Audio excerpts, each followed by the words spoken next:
Now, one of the people when I've talked to over 5 years, Mr. Romanowitz, class of '68, very helpful. I wanted to point that out. And one of the things he said, have fun. I've watched 3 or 4 of the video presentations of pastoral history. Very informative, enjoyed them, but I'm sorry, they weren't fun. So, we picked our own panelists. We picked our own narrator. I'm not sure if the older group that's here, but everybody knows our narrator, Greg Wall, Esquire. Come on up, Greg. We have a list of questions that we put together as a committee as guidelines for Greg. But he has free range of editing the questions, changing them, adding them however he wants to make this fun. Anybody got copies of these? I don't have it. It's in my car. Oh, you can pick it up. Okay, from there we'd like to introduce our panel. I'd like to start with Brigade Commander Paul Ketchel.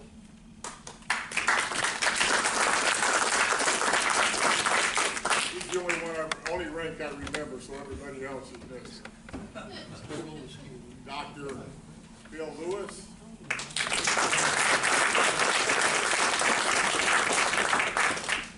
My old roomie, Jack Andreas. Yeah. PR guy, Brent Cook.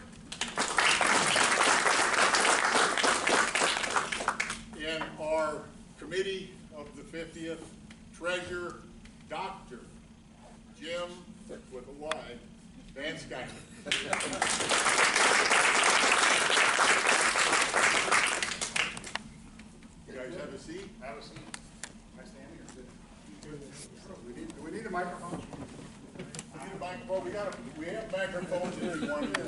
Is it the eye? You guys in the back here, missed it. Yeah. Turn up your I got it as loud as we can. All right, I'm supposed to be the moderator, and I think I got the job because I'm a lawyer, and I'm a trial lawyer, so lawyers, we always want to hear ourselves talk. I mean, that's kind of what we do. So, and I'll talk a little bit about what I've done and what these guys have done. I think one of the distinctions we have here, other than I got the wrong color shirt, was I think maybe I'm the only guy here who spent considerable time as a private. Were you a private too? I can't remember. Jack was too. I actually was Moskowitz promoted me to sergeant at one point, but I only lasted half a year and they busted me. And I can't remember why, but I'm sure it was deserved. So I forgot the list of questions, but I think we should start off by introducing ourselves a little bit and go down the row here and talk about what have we been doing for the last 50 years. In my case, I was in the Army for about 3 years. I was primarily in transportation. Jack Andreas and I were actually in the same battalion for a while. Gary Sisko and I went to Officer Basic together. I got out at 3 years and went to law school at Gonzaga University Law School in Spokane, Washington. You probably have seen their basketball team a few times. And then got a job, and in the Army, I acquired a wife, Shirley, who didn't know, actually, you know, when you're a first lieutenant in the Army, at least you have a salary. And she didn't know I was going to subject her to 3 years of starvation to go to law school. But we made it, and we've managed to have 3 children, all of whom are doing well. And I've been living for about practicing in Seattle for a while, but I've been practicing in a small town, Kitsap County, Port Orchard, Washington, which is about, I think I may be the furthest away here, and primarily doing trial work and arguing appeals. I think I've argued a lot of appeals, one in 1991 in the Supreme Court of the United States, also in our state Supreme Court, also in the Alaska Supreme Court. And I just retired in 2019 with plans to travel. But of course, we have not traveled. So I'm going to turn it over to the highest ranking member of our class, Chuck Ketchel. And there's a picture of me in the last parade being a platoon leader. Do you remember this? No. I pointed it out. And as I was getting ready to do that, somebody walked up to me, and I think it might have been you, I don't know who it was, and handed me a saber and said, you're a platoon leader, get in front. And so I think I got promoted the last day we were here. So that's it.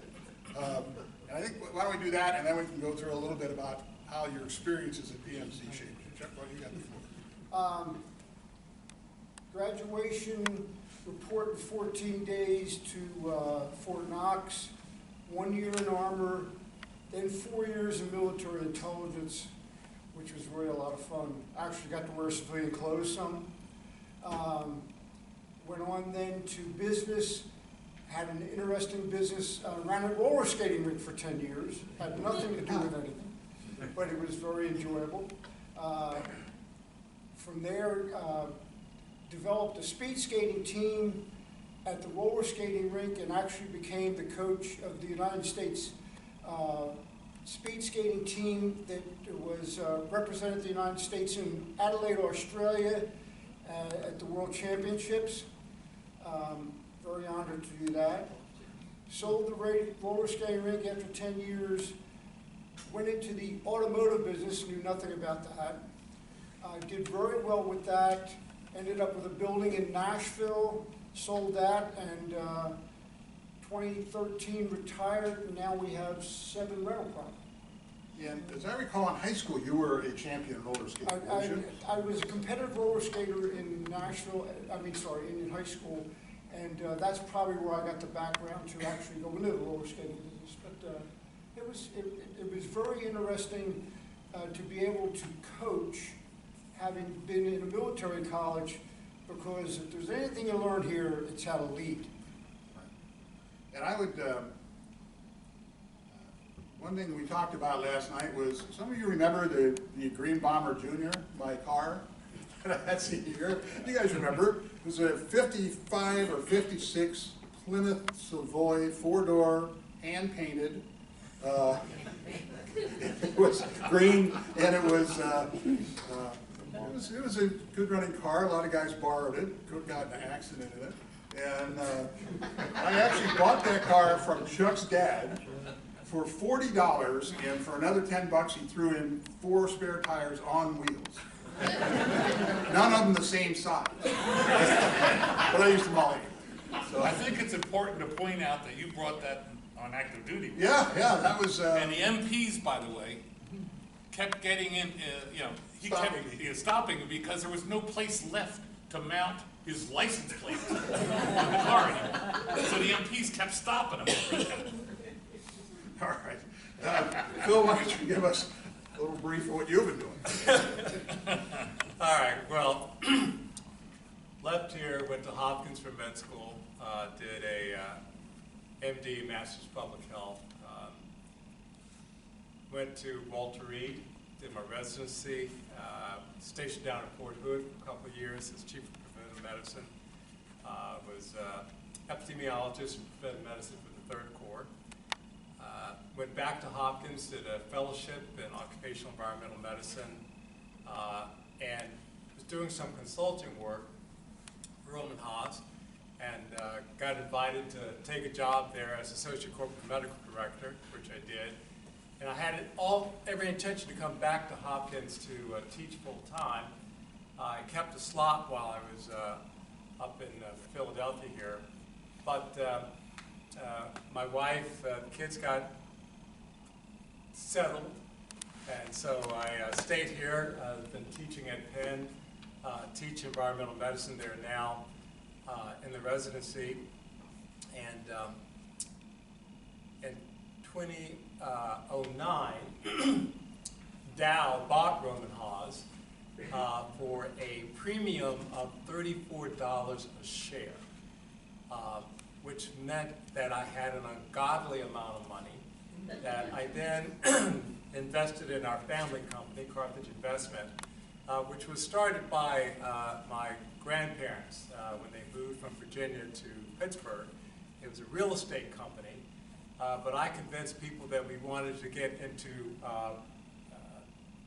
more green kind of stuff, and so I was just telling our president that I handle the investments for Carthage now, and one of the great things I enjoy doing is working with the startups, and one of them is Global Neighbor Incorporated, which uses visible light near red spectrum and near blue spectrum and artificial intelligence to kill weeds and weed seeds. So it substantially reduces the cost for organic farming. We have a upcoming deal with John Deere to sell an attachment that goes on their combines that will kill weed seeds so that farmers that do row crops don't have to use as much herbicide. So we're really looking forward to that. Excuse me. And the latest one, in fact, I was just on the phone with last night, is a startup that has a app that Google will have in their store, in their online store, in about 2 weeks, actually, that will allow you on your phone to know how well the people you vote in concurrence with what you think, right? So you vote for people because you want them to vote the way you think, but a lot of times you don't know how they actually vote. This will allow you to know that, both for the people that you voted for and for candidates. So looking forward to that. We have 6 grandchildren who live up in Newtown, and God's good, I'm having a great time.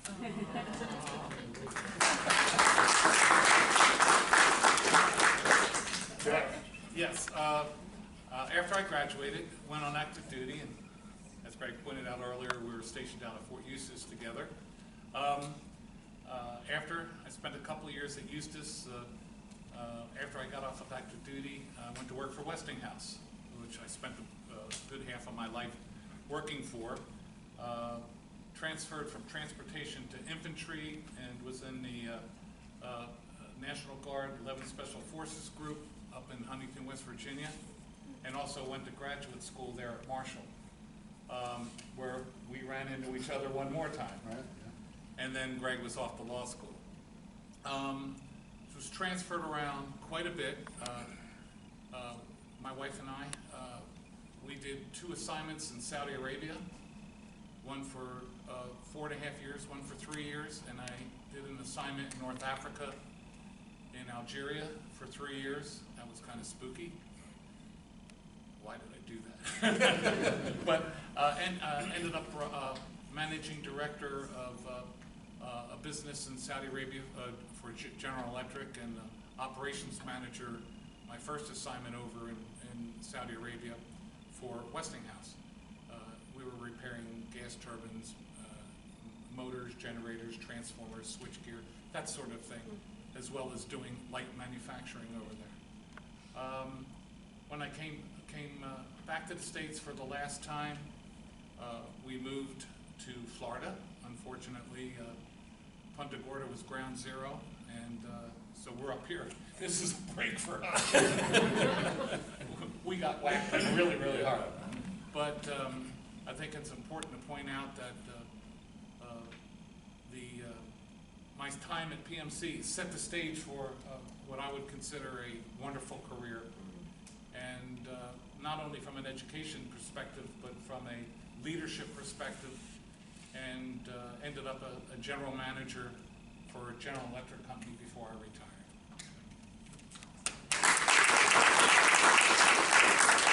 I should also point out that I found out last night at dinner that Jack and Dora's here, where is she? There she is. In violation of cadet regulations, got married before they graduated. Everybody's got a soap sheet. Then I drug her around all over the world. And I would point out that I know Jack and I, we did get demerits. A whole bunch. And I remember walking a lot of tours. So, yes. Brett, you're up. I have no idea who these guys are. I disclaim everyone. After successfully completing 4 years at this illustrious institution, went on to learn how to jump out of perfectly good airplanes and survive. 5 years, military police corps. Another 15 years, counterintelligence in the military intelligence corps, and had various assignments, international assignments throughout the world. I retired in 1992, Fort Meade, Maryland, and went to Phoenix, Arizona. Been there ever since, which is a lot nicer than it is in Pennsylvania. And I joined Intel Corporation's corporate security, where they sent me on other international assignments. But I will tell you that my experience and what I learned here helped me to survive a lot of encounters with people in life, some dramatic, but all of which I owe to the lessons I learned with my comrades,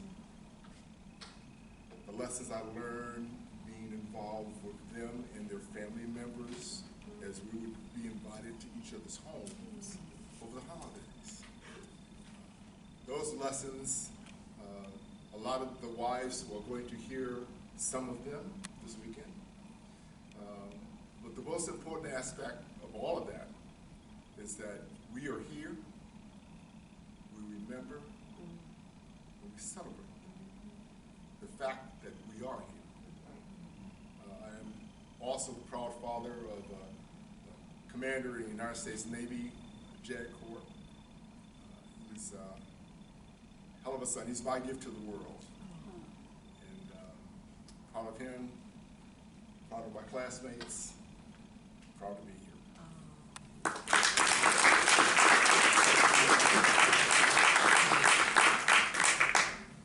Mr. Vance, you have a doctorate. It's nice seeing all of you here today in good health, and we hope you remain that for the rest of the weekend. After graduation, I found myself in education, got a master's degree from the University of Delaware and a doctorate from the University of Maryland College Park. Spent a good part of my career as a baseball, football, basketball coach in high school, taught, moved into administration, getting to the point where I was a superintendent of schools. Along the way, I taught 31 years in a doctorate and master's programs in 4 different colleges and universities, had about 120 articles published in national journals, and made about 120 presentations at national conferences and conventions. Published 7 books. My beautiful wife over here and I have 5 children, and we're proud that they went to such schools as Swarthmore, Gettysburg, University of Southern California, Temple, which cost me a lot of money, and my wife likes to spend $1, so I'm still employed. I was able to continue my baseball career after college and pitched competitively until I was 42 years old, and was fortunate enough to be inducted into the Delaware Baseball Hall of Fame and the Eastern Shore Baseball Hall of Fame. Those honors came to me not as an individual, but as a part of a good team. But probably the most exciting time I ever had in my life was a 7-year stint as the mayor of Frontier Town, a Western theme park in Ocean City, where we shot the bad guys all the time. Mysteriously, they arose to come back. Justice was absolute and certain. None of this crap that you have to deal with today. You screw up, you're gone. They always reappeared for us. Got to dance with Can girls, rob stages, have shootouts with the Indians. It was wonderful. Enjoyed every second of it. For me, my experience here in the military and as teak taught me how to cut through the bullshit that people give you every day. I can look at people and say, ain't gonna happen, not now, not yesterday, never. Read my lips. So it was an incredible experience here, and I too remember the first time I sat right out there and looked up at the stage and said, God almighty, what have I got myself into?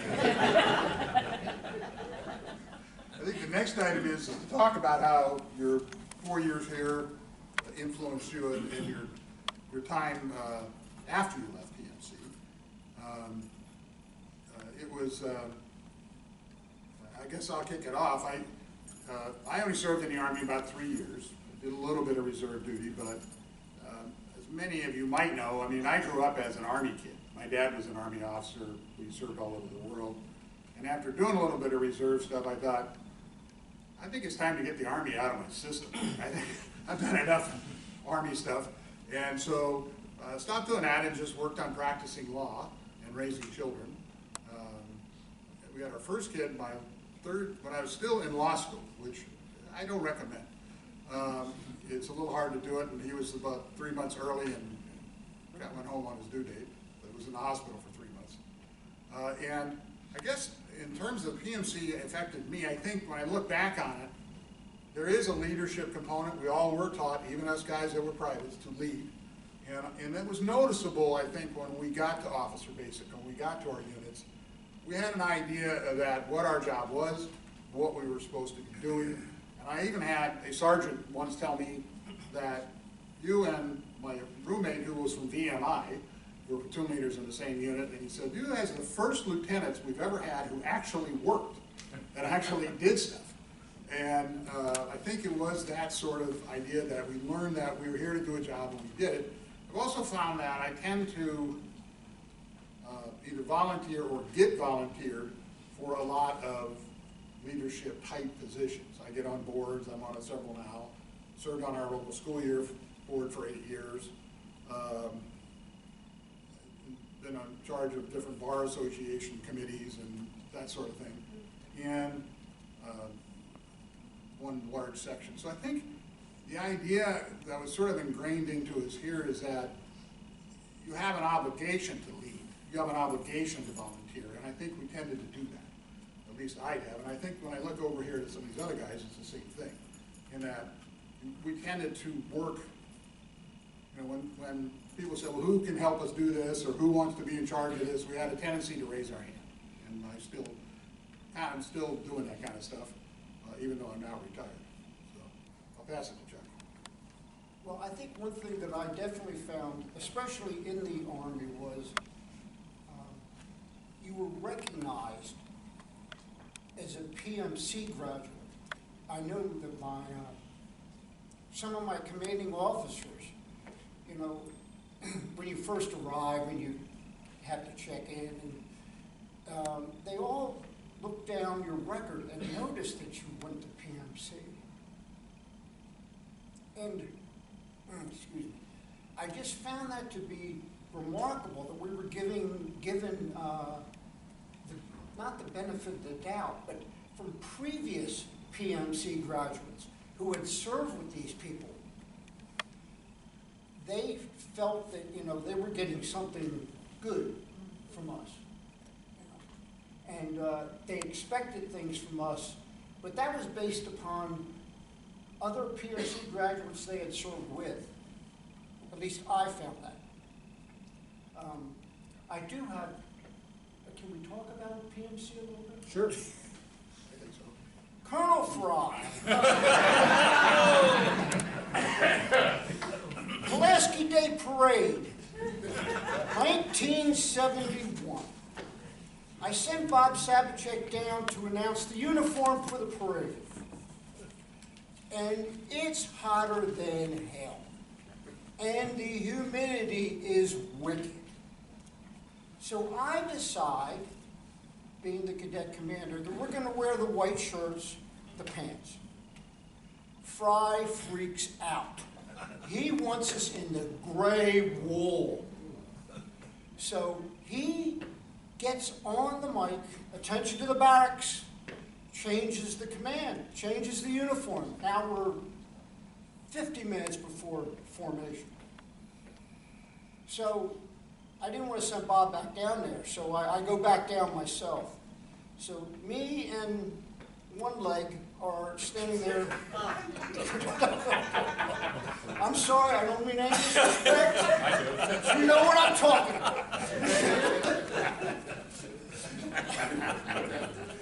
And, I mean, he's standing up and he's in my face about this, and I'm just saying, Colonel, we got to march X number of miles, carrying the M1, and it's hotter than hell, and please, for this, we're doing the right thing here. But I just remember having that confrontation with Colonel Fry. And the only other thing that really struck me as being the cadet commander was when I got called into President Mull's office in April of that year to tell me, a 21-year-old kid, they're going to disband the Corps, and what are you going to do about it, you know? Or what can you do about it? What the hell am I supposed to do about it? You know, this decision was made way beyond me. You know, I'm sure it had to do with money, and I'm sure it had to do with the reduced enrollment. But I will never forget that, being called before the president of the college, and then having to, you know, be told that they're disbanding the Corps. Crazy. Okay, Phil? Well, let's see. You know, I left here and went directly to med school. And for the longest time, I thought, when am I ever going to use anything I learned here? Well, as soon as I graduated from Hopkins, I went to Walter Reed. And because the Army was so short of doctors, nobody went to basic training. So we showed up at Walter Reed, and and I had to teach the rest of my classmates how to put their insignia on, because everybody else was putting them on like the nurses. The next thing that I remember was after I left Fort Hood, and Fort Hood was an experience because, again, the Army was so short of docks. I was a young captain. I was slotted in a colonel's building. Right. And I got more experience doing that than I would have in 20 years working anywhere else. So I left and went back to Hopkins to do my fellowship, and I'll never forget, we were supposed to meet the chief of the department on the ward at 7 o'clock for rounds. Well, of course, you know, we're on time. Absolutely. I get there at 6:45, right? The chief of the department doesn't get there till 5 of. He says, "Oh, Bill, glad to see you here." The rest of the fellowship class doesn't get there till 10 after. I'm astounded. I think they're going to get fired. Doesn't happen. But then again, I think the other thing is, my wife frequently says, "Why do you keep volunteering for everything?" And I say, I don't volunteer. What happens is you sit around in a room and someone says something needs to be done and nobody raises their hand. Okay, it's got to be done. There you go. Well, you know, you guys brought up a really, really good thing earlier on. When you went on active duty, your leadership immediately found out that you were from PMC. And even as a young second lieutenant platoon leader, our battalion commander, Colonel Aiken, there was a flood at Fort Monroe. Who does he volunteer? You know, right away he would come. I was his go-to guy with 147 guys, one second lieutenant, 17 generals at Fort Monroe. And this was the kind of thing that they just recognized the fact that you're from PMC and they expected you to be a leader, and it happened. And the other thing that I think is really important for me to point out, when things get tough, we were in Saudi Arabia and the Gulf War was about to happen, Desert Shield. I found out, actually, found out from my wife that the 82nd was jumping into the Eastern Province after I was with the ambassador, and he just said, "It's an Arab problem, it's going to be an Arab solution." So my wife had to convince me the television was tell her what was going on. And she was home at the time. But my boss, who was the managing director, I was the operations manager, was not allowed to come back in the country. So I had 500 employees and 1,500 family members to evacuate and to create evacuation plans and the whole thing, and that's where PMC kicked in. And I will be forever grateful, because in a crisis, you know, it helped us keep organized, and that built-in leadership that we were taught and became ingrained in us helped me get through that period, which was extraordinarily difficult, and I will forever be grateful. I'm going to have to echo the sentiments of a lot of the three classmates. Where you come from is very significant. The roots of your education is significant. I'm positive that every graduate of Widener University, when they find someone else who's a graduate of Widener University, and hopefully Pennsylvania Military College, will look for that kinsmanship and recognize that you came from strong roots. You just heard stories about how those roots were transcended into their military career, as I can well attest also. But I'll take it one step further. When I was hired by Intel Corporation, the corporate director of security for Intel Corporation was a former FBI agent who was a West Point graduate.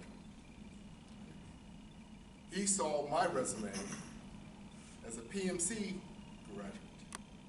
And when I went for my interview, he pointed that out. it matters. There's a burden that comes along with that. But for those of us who've gone through it, it's an easy burden to carry because we hold our heads up high as a PMC graduate. Yeah. Steve Covey has a concept that's called the circle of influence and the circle of concern. What that means is if you're a normal person, you worry about issues that you have some control over.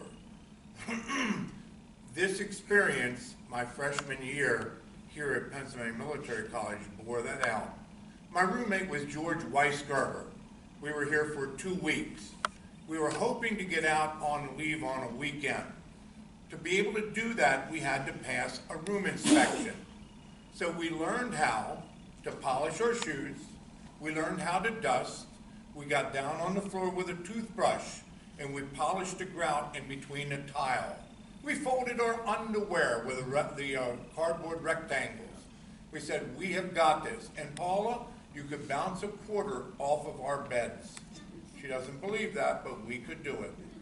So the knock comes at the door. We snap to attention, thinking, we got this. Dust above the door, check. Grout between the towel, check. Underwear folded properly, check. Quarter bounced on the bedding, check. Then, unknown to us, the inspecting officers did something very unusual. They walked over to George's desk, picked up his lamp, unscrewed the light bulb, and pounded it on the desk. And a tiny morsel rolled across the desk, and they announced, inspection failed. George and I looked at each other and said, what the hell? We're never going to get out of here. I mean, we had never in our mind.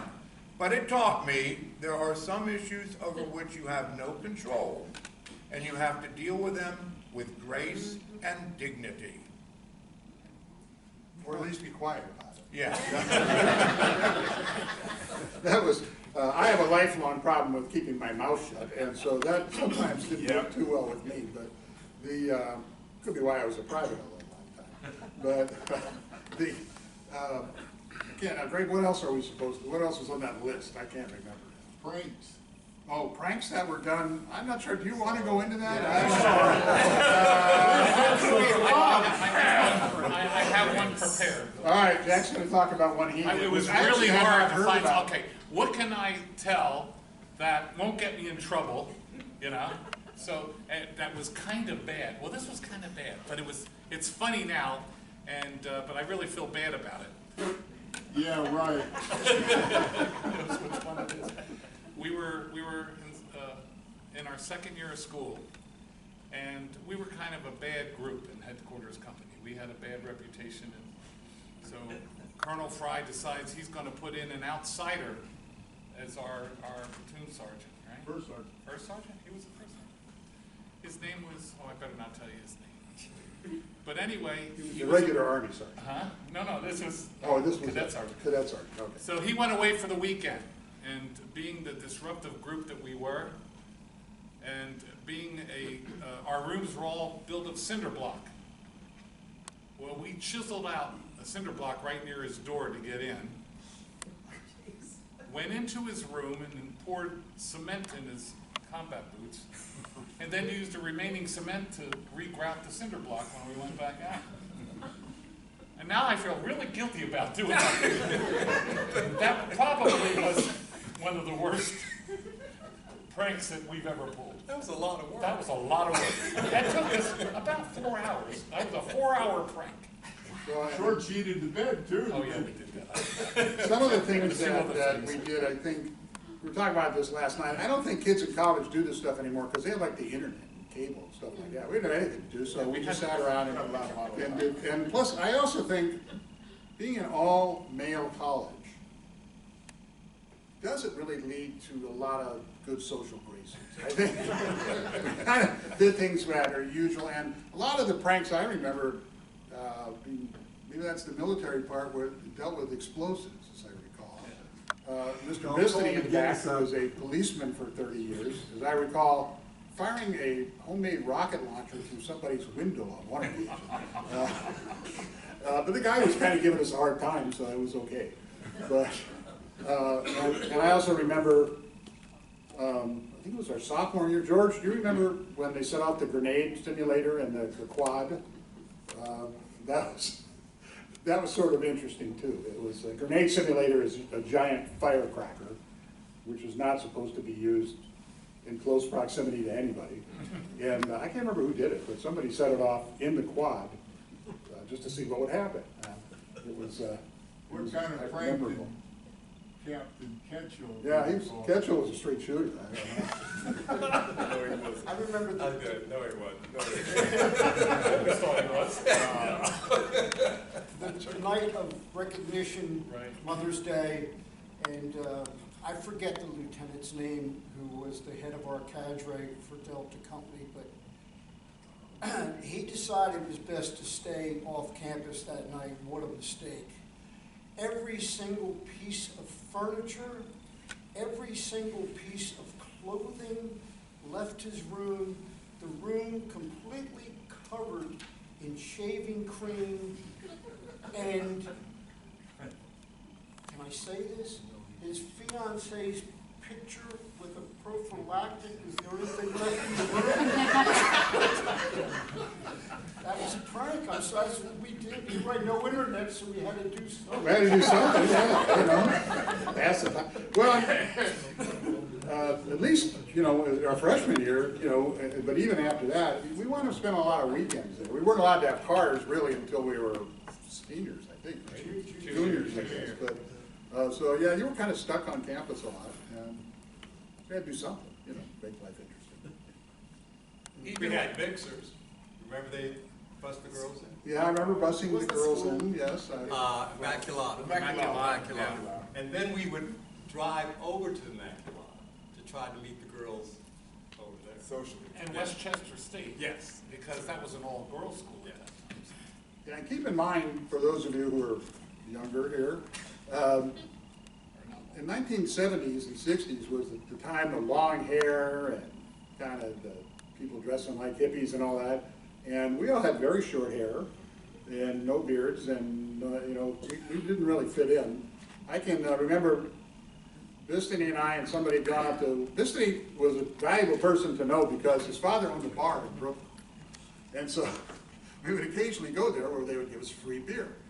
But when we walked in, on one occasion, I think there were some off-duty cops or something there who thought we were like prison escapees. Really short hair. But we straightened them out.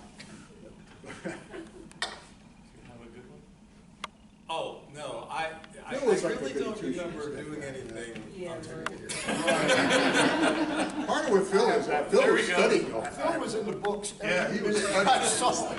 Unlike Yeah, in us. fact, I was pranked on. I don't know if you remember this, right? Our senior year, we were all in one hall. And I was studying, and you guys shade creamed my door. I was studying. Sorry about that, Phil. That's all right, sorry. These guys had short-term pranks. I kind of like long-term, you know, pranks that take a while to matriculate, to develop. I'm going to not mention names, but there was a cadet that wasn't particularly liked, and we wanted to get back at him. While the rooms were concrete exterior-wise, there was, between the rooms, wooden drawers where we put our underwear, yada yada. But the adjoining room was also wood.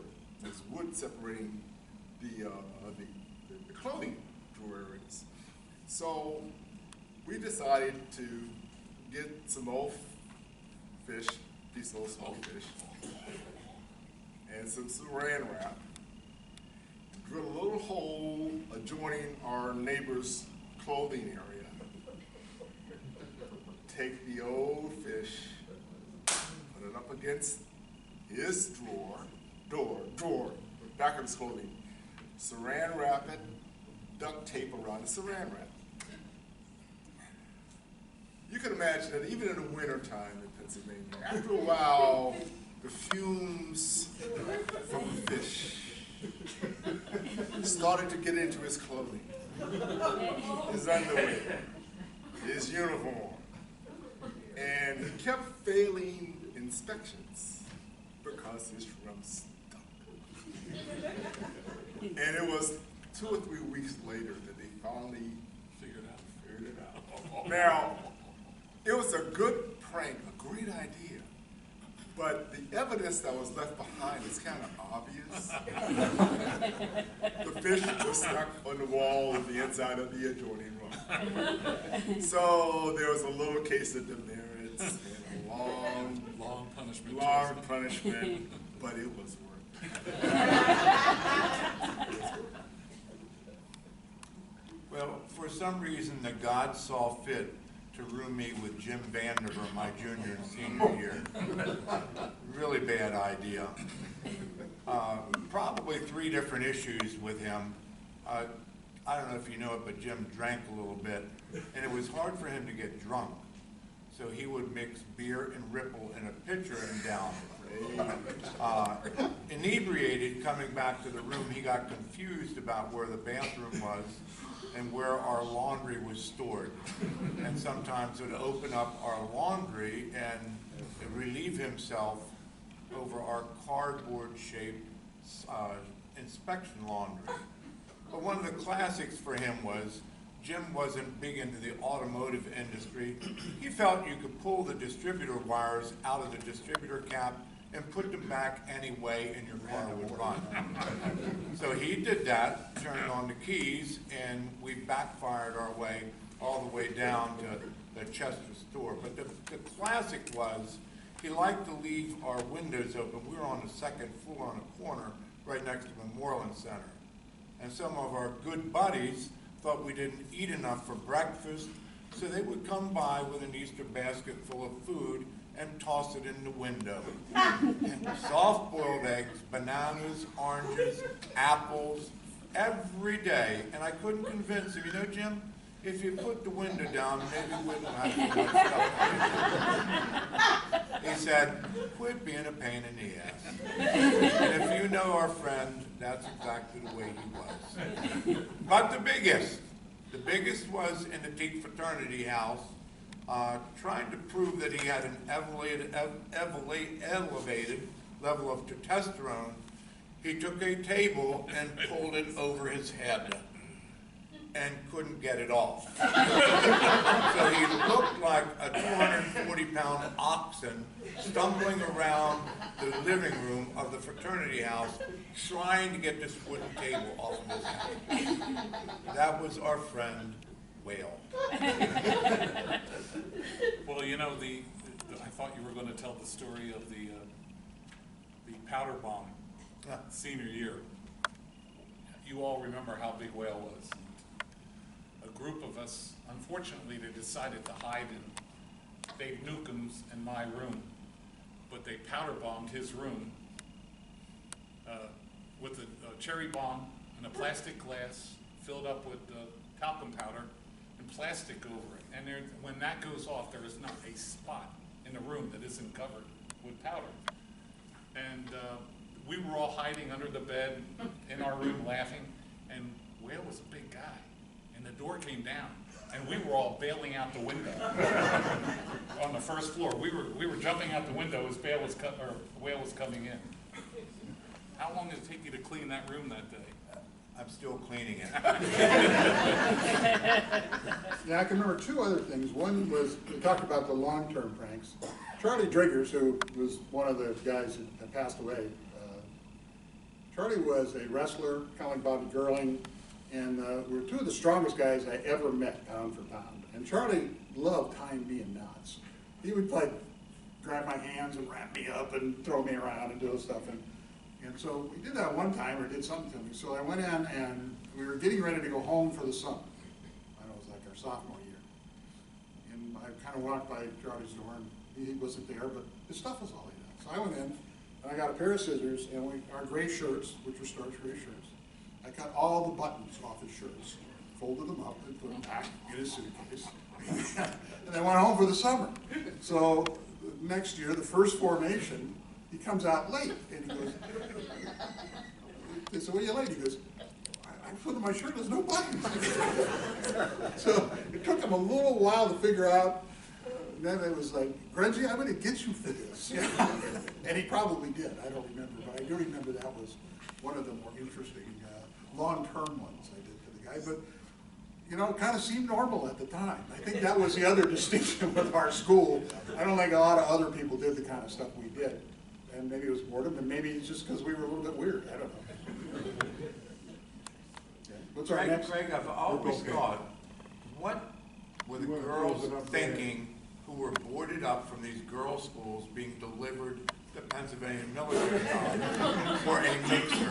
Yeah, What were they thinking? Like lust over like cattle or something. Yeah. I mean, I always thought about that. So, what do you think this is a good idea? I remember I was dating a girl from a sorority. She brought some sorority sisters here, and another group of college, and I don't know where it was, another male college came to the same party. And my predecessor, Kevin McHale, being in the Marines, a Marine ROTC at the time, and we came out of a party, and these guys were waiting for us with our short hair, them with their long hair, and they said, you know, "You don't have a right to be around these girls, you freaks," or something like that, you know. 30 seconds later, Mikhail had one kid's face on the hood. And I think Moskowitz was there. I think, yeah. And I think he took another dude down with a trip, and it was just amazing. Like in 10 seconds, these four guys had completely, you know, taken every threat away, and we're like, yeah, okay. So what happened? It was just, you know, just remember what it was like to be in the brotherhood. Yeah.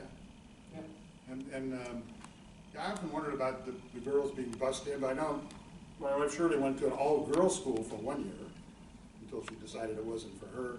And then they bussing guys? I can't remember. Oh, yeah. Or something. From Colorado Springs. That's right, yeah. So it was, I don't know, it was Kind of a before days. Tinder, I guess. You know, you had to do something. But it was, I don't remember ever having any sort of meaningful conversation with anybody at any of those. You know what's odd about it? You spent your whole time thinking out how to get a girl. And this would take a lot of planning and precise decision-making, but then once you got her, you didn't know what the hell to do with it. I mean, where did you go? I mean, it was the oddest kind of situation when you thought about it. Hot damn, they're bringing the girls from Immaculata. That's great, okay? Got in there, let's search one out, talk with her real sweet, lie a little bit, offer some booze, get her outside. Okay, now what's your plan?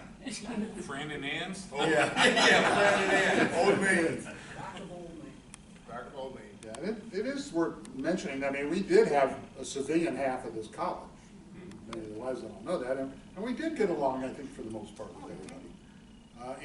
But there were only 13 girls. There were 13 girls to start off with, and I'll ask our president, what do you think their nickname Yeah. was? You have Their to, nickname. we'll start with Dirty Dozen and Dirty work backwards. Dozen. Yeah, and They were not the most aesthetically appealing. Well,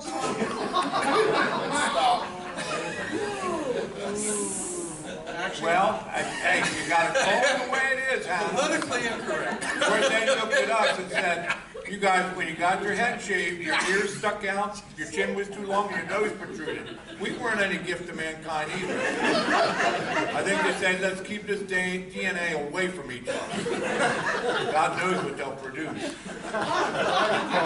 they were all very nice girls. Yes, they were nice. And you know, it took guts to be the first 13 girls in an all-guys. That took, really, Yeah. really. And then, By and large, it all settled down, you know, pretty then we got more, and at one point, with the school acquired a nursing school, I remember that. Yeah, that was great. And kind of like the nurses, they were sort of like us, they were a little off too, you know, because they were all working together at the time. Well, one of those girls, Kathleen Jakuski, was with me in organic chemistry. Organic chemistry was sort of the course that made people decide whether they were going to go to medical school or not. And I'll never forget, she and I were talking about wanting to go to med school. And she was talking about how worried she was about it. Now here I was, a black guy, and I'm advising this little white girl, why are you worried about it? But we both went to med school. In fact, she was chief of infectious disease at Cooper and taught at Jefferson. And she lives about 20 minutes from me, and I see her in the gym every once in a while. What else, Greg? Stop. Stop. We're done. All right, we're done. Enough of the old stories and that kind of stuff. Well, thank you, everybody, for letting me talk. Yeah. And thank you to our. No, thank you.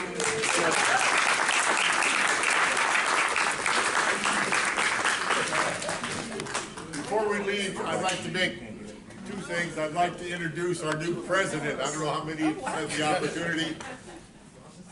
President Robertson. Close enough for government work.